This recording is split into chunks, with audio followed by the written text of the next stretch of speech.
Peristiwa penyerangan itu disebut terjadi di Jalan Tol Jakarta Cikampek kilometer 50 sekitar setengah 1 dini hari Senin.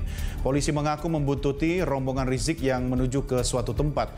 Mengetahui rombongan mereka dibuntuti, sekelompok orang yang diduga pengawal Rizik berusaha memepet kendaraan polisi dan menyerang polisi dengan senjata api dan senjata tajam. Petugas membalas serangan tersebut sehingga menewaskan 6 orang anggota kelompok penyerang. Sementara 4 orang lainnya kabur setelah tidak mampu melawan petugas. Polisi menyebut tidak ada anggotanya yang terluka dalam penyerangan ini. Hanya saja mobil yang ditumpangi polisi mengalami kerusakan.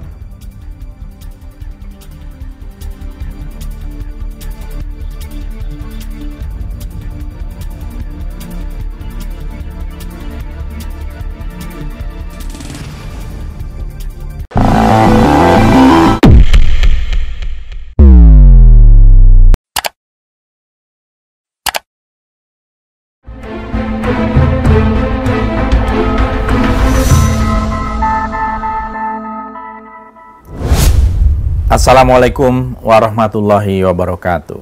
Salam sejahtera untuk kita semua.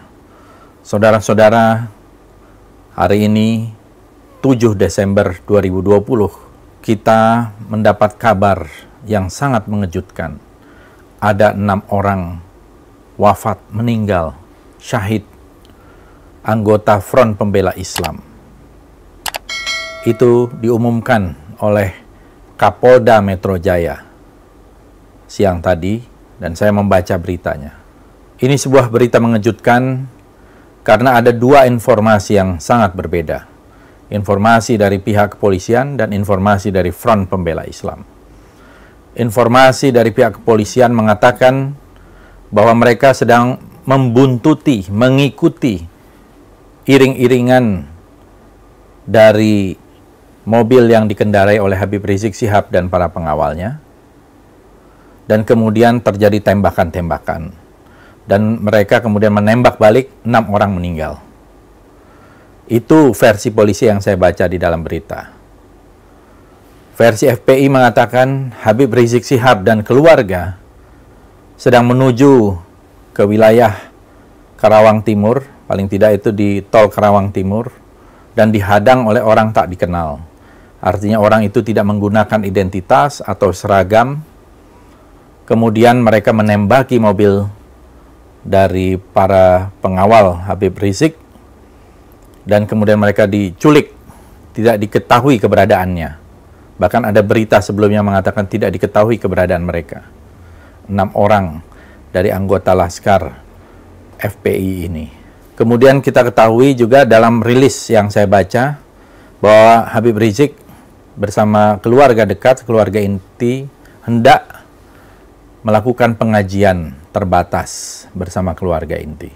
2 informasi ini kalau kita lihat merupakan informasi yang saling bertolak belakang. Pertama, saya ingin menanggapi bahwa bagaimanapun peristiwa apapun, apalagi dalam sebuah peristiwa yang tidak ada kaitannya dengan terorisme, tidak ada kaitannya dengan separatisme, tidak boleh ada darah yang tumpah. Karena konstitusi kita mengatakan melindungi segenap tumpah darah Indonesia. Habib Rizik dan para pengikutnya adalah warga negara Indonesia, warga yang terhormat. Saya kira di sini bisa diselidiki, bisa terjadi abuse of power, kesewenang-wenangan melebihi dari apa yang dilakukan. Karena senjata itu ada aturannya, bagaimana menembak dan seterusnya. Saya yakin bahwa Habib Rizik dan para pendukung Habib Rizik adalah orang-orang warga Muslim di Indonesia yang cinta damai, cinta kepada tanah air, cinta kepada bangsa ini. Tidak akan menggunakan kekerasan, tidak akan menggunakan senjata. Dan senjatanya dari mana? Oleh karena itu, menurut saya, peristiwa ini harus segera diselidiki. Kalau perlu oleh sebuah tim yang independen, tim gabungan pencari fakta yang independen, sehingga betul-betul terungkap siapa yang melakukan kesalahan. Saya bersaksi bahwa Habib Rizik adalah orang yang baik, orang yang banyak pengikutnya, dan saya yakin beliau cinta kepada tanah air. Tetapi belakangan ini dengan kedatangan beliau yang mendapatkan sambutan dari lautan manusia, kelihatannya ada yang merasa terganggu. Bahkan ada 2 Kapolda yang dicopot dan 2 Kapolres yang juga dicopot. Kenapa Habib Rizik harus dijadikan momok, harus dijadikan musuh dari aparat keamanan kita, dari pemerintah kita? Ada apa?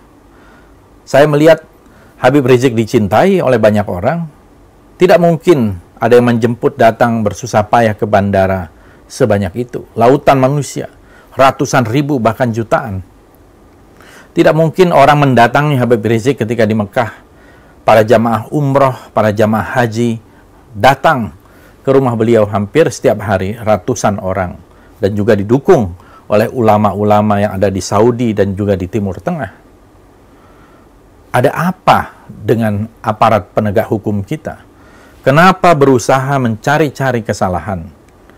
Soal kerumunan, sudah jelas ada aturannya, sudah ada denda yang dibayarkan 50 juta. Padahal juga banyak kerumunan-kerumunan lain yang tidak diselidiki oleh aparat kepolisian. Termasuk di dalam acara pilkada, acara maulid-maulid di berbagai tempat, acara keagamaan di tempat lain, acara apel dan sebagainya. Jadi ada diskriminasi hukum di sini yang jelas. Dan menurut saya, ini merupakan sebuah kemunduran bagi demokrasi kita dan membahayakan keutuhan, integritas sosial kita. Peristiwa hari ini, 7 Desember 2020, 3 hari menjelang Hari Hak Asasi Manusia, harus diselidiki. Jangan sampai ini menjadi sebuah pelanggaran hak asasi manusia yang sangat brutal di tengah pandemi COVID-19. Nyawa kelihatannya begitu murah dengan tembakan peluru dari aparat kepolisian. Padahal peluru itu datangnya juga dari rakyat. Dibiayai oleh rakyat. Dan tidak boleh kemudian peluru itu juga menghadang pada rakyat. Apalagi ini adalah tokoh yang terhormat, ulama, kiai, habaib yang juga banyak dicintai oleh masyarakat Indonesia. Saudara-saudara, marilah kita ikuti kasus ini secara seksama agar tidak lagi terjadi upaya-upaya diskriminasi hukum terhadap mereka yang bersuara vokal, termasuk yang mereka melakukan kritik kepada pemerintah atau mereka yang tidak disukai oleh pemerintah. Itulah yang namanya demokrasi. Peristiwa ini menurut saya harus mendapatkan perhatian secara serius dari pemerintah untuk mengevaluasi aparat yang ada di lapangan maupun aparat yang menginstruksikan pelaku penembakan terhadap para pengawal Habib Rizik tersebut. Apakah ini sudah sesuai dengan SOP, Standard Operating Procedure yang ada, ataukah ini inisiatif dari oknum-oknum tertentu untuk membuntuti rakyat sipil, tokoh sipil kemana-mana tanpa melalui sebuah prosedur yang tepat, yang benar. Ini menurut saya harus diselidiki siapa yang melakukan perintah untuk melakukan penguntitan terhadap Habib Rizik dan para pengikutnya, termasuk juga melakukan penembakan, penghadangan, penyerangan, dan mungkin juga penculikan. Ini merupakan satu tindakan yang sangat serius ya terhadap tokoh umat ya kepada Habib Rizik Syihab dan para pendukungnya, dan saya kira ini sangat membahayakan integritas sosial kita. Kita seharusnya menciptakan satu iklim yang damai, iklim yang sejuk, dan membangun persatuan tanpa sebuah prasangka dengan menerapkan keadilan. Tetapi kelihatannya memang ada usaha-usaha yang mentarget Habib Rizik Syihab untuk menjadi pesakitan. Mudah-mudahan akan segera ada titik terang dan keadilan betul-betul muncul. Siapa yang bersalah harus bertanggung jawab, termasuk Kapolda Metro Jaya. Terima kasih. Wassalamualaikum warahmatullahi wabarakatuh.